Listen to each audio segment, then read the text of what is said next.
বিকেলের কেদারনাথ ভ্যালি। সূর্যের আলো অস্ত যাওয়ার সময় সূর্যের আলো বরফাবৃত পাহাড়ের মাথায় পড়ার পর অসাধারণ রূপ নিয়েছে।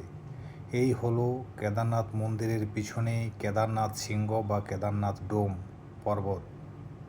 এই দেখুন, অপরূপ রূপে সজ্জিত এই পর্বতের নিচেই রয়েছে কেদারনাথ ভ্যালি।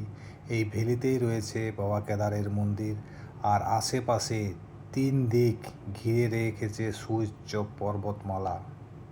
ডান দিক থেকে বাম দিক পুরো এলাকায় ঘিরে রেখেছে সুউচ্চ পর্বতশ্রেণীতে, আর মাঝের কিছুটা সমতল অংশই হলো কেদারনাথ ভ্যালি।